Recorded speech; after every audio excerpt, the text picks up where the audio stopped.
Hello, and welcome back to another update where I cover the latest developments throughout the front line in the Russo-Ukrainian war. It is your host, Weeb Union, and in this one we have several advances of the Russians in the Kursk incursion of the Ukrainians. The Russians have recaptured some territory. In the eastern section of the front line, the Russians have made an incremental advance near Terny. The Ukrainians are attempting to counterattack near Chasiv Yar to kick the Russians out of the city. The Russians are in turn advancing north of Kurakhove within the settlement itself and in the southern flank of the settlement, as well as towards Velyka Novosilka from the east. Starting out from the south, we see that the Russians have made significant advances towards Velyka Novosilka in the northern and southern flank of the settlement. From Donetsk, the Russians are attacking along the fields and forest lines, advancing within the southern pockets to gain control over the area in between the two river lines and move upwards towards Velyka Novosilka to gain a foothold in the southern outskirts of the settlement. The objective of the Russian forces here is to put pressure on the southern flank of the settlement, spreading out the Ukrainian forces defending the settlement to launch additional offensive operations from the western flank to hit the supply lines of the Ukrainians through Remivka and to gain control over the fortified positions of the Ukrainians along the settlements south of Remivka. With the Russian advances northern direction through the south of Rostolny, the Russians are advancing along the main road here north of Velyka Novosilka.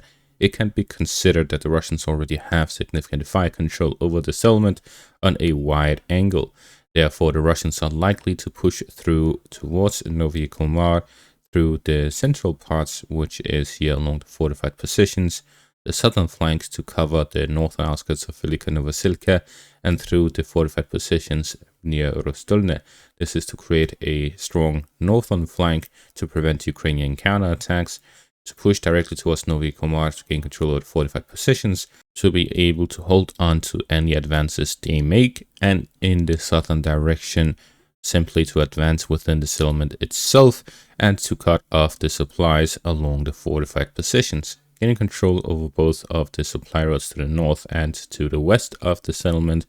will allow the Russians to operationally encircle the settlement, from which any position along Velyka Novosilka, Remivka, and the settlements to the south will all suffer from a significant reduction in supplies and reinforcements coming in and out of the settlements, as well as any withdrawal will be under heavy fire by the Russian forces. The Ukrainians still have the fortified positions north of the settlement, which are located on the high ground, which makes it very difficult for the Russians to advance on the flanks of Velyka Novosilka, especially on the western flank, which has allowed the supply road to be open. However, with these advances across a wider front, especially on the eastern flank, which is the weak side of the fortified positions, the Russians may be able to pressure the Ukrainians enough to cut off the supplies and gain full control over the settlement. In the eastern direction towards Uspenivka, the Russians have advanced on the western flank of Trodovo. This is to reach the fortified positions of the Ukrainians south of the settlement. Here, the Russians are advancing towards these fortified positions to gain control of them, as well as to cut off the supplies going to and from Veselyahai and Trodovo, while at the same time pressuring the Ukrainian positions near Hanivka in the north and Uspenivka.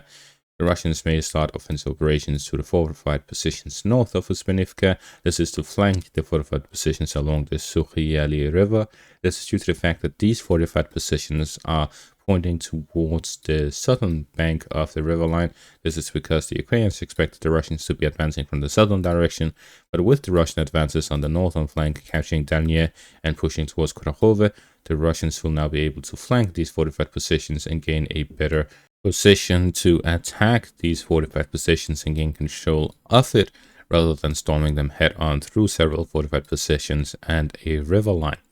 The Russians have also managed to advance towards Sukhyali and Hihand and Konstantinopolsk, allowing for several offensive operations on the southern bank of the river line, and the Russians can simply bypass all of these fortified positions by moving along the fortified positions south of Kurakhove. Gaining control over those will allow the Russians to have control over the northern flank and operationally encircle the remaining parts of the river line. This could put all of the Ukrainian forces along the entire river line in a very difficult position, and the Russians have already operationally encircled everything but near Uzbekistan to the east of it within this smaller pocket here in the eastern parts, but it can be expanded to double the size by the Russians advancing along the fortified positions, where they already have gained a foothold and full control over the eastern parts. We see several developments taking place here near Kurakhove. As for the settlement itself, the Russians are strengthening the supply lines within the eastern parts of the settlement and central parts of it, as they are fighting and clearing the basements, going through building after building. In the area they have controlled, they still have to clear it and consolidate their gains to improve the supply lines before they can fight over the apartment complex buildings, which will allow the Russians to gain control over the most significant part of the settlement itself, following which they'll move on to the industrial zone in the western parts, which will be difficult for the Ukrainians to hold on to, considering at that point the Russians would have control over the high ground with apartment complex buildings, as well as with the advances on the northern flank, the Russians may gain control over Stary, which will then allow the Russians to develop offensive operations towards Dashne and completely encircle the industrial zone within Kurakhove. The Russians are clearly moving in this direction. They may even avoid attacking the apartment complex area to instead simply encircle the city, or at the very least pressure them enough to force the Ukrainians to withdraw to avoid such an encirclement and force them to withdraw under heavy fire, similar to Volodar, where they lost about half of the people who attempted to flee. In the northern flank, the Russians have managed to advance west of Toretsk following the capture of the fortified positions. This has allowed them to slowly advance towards Stary, and with this, the battle over the settlement and the fortified positions have begun. The Russians will likely follow up with an additional assault from Sonsivka to gain control over Stary, close this pocket in the northern direction, and then move down towards Dashne and move westwards towards Shevchenko. Moving on further north, the Russians have secured the remaining parts of Shufte, and with this, the Russians will now begin the battle over the fortified positions south of Pokrovsk. We see that there is this massive defensive line that goes from Lysivka in the east to Toretsk in the west, all of which is covered by significant defensive positions, where the Russians can instead redirect their forces and push them towards Pushkine, Novosilka, and move along the fortified positions here towards the Dnipropetrovsk region, to which the Russians can flank the fortified positions south of Pokrovsk by moving along the settlements here to the west of it, flanking the settlements themselves and attacking from the rear through Shevchenko, Vidruchenia, and so on. This would give the Russians a significant advantage, while at the same time they can push towards Mirnorod to gain a foothold within the southern outskirts of the settlement there, to which they can flank the fortified positions from there as well. However, this is much more difficult because the second line of defense of the Ukrainians is much closer in this direction, while in the western parts it's much weaker. This is due to the fact that the Ukrainians were not expecting the Russians to advance from a western direction due to the defenses of Kurakhove, Volodar, Velyka Novosilka, and so on in the southern direction, where there are several lines of defense the Russians have to push through. However, we're seeing the situation as it is. The Russians may be able to gain full control over the southern parts of the Donetsk region within December of this year. In the Chasiv Yar direction, the Ukrainians have pulled off a smart move where they are making use of the control over the forest patches to launch a counterattack towards the supply lines of the Russians here in the eastern parts of Chasiv Yar. This is a very smart move because right now the Russians are storming the industrial zone and the high-rise apartment complex areas in the central parts of the city. If the Ukrainians are able to cut off the supply lines by gaining control over the eastern parts of the residential area and cutting off the railway connection in the northern parts, the Ukrainians would be able to cut off the supplies to the forward Russian positions and push them out of Chasiv Yar. Therefore, the Russians are in a difficult position with this new Ukrainian counterattack they will have to deal with. And considering the success of the Ukrainian counterattacks in the southern flank, where they managed to push the Russians away from some high ground important fortified positions in the southern flank following the Russian offensive there, it is likely that Chasiv Yar is not seeing the necessary forces committed to it as is needed to gain control over the city, considering the Ukrainian prioritization of this settlement, considering the importance of it strategically. While a lot of people did not see the sense, me included, in the Ukraine sending a lot of forces to Bakhmut because it really did not make sense. It is a city located in the low ground, not well fortified, and so on. The Ukrainians concentrating as many soldiers as possible within Chasiv Yar and defending it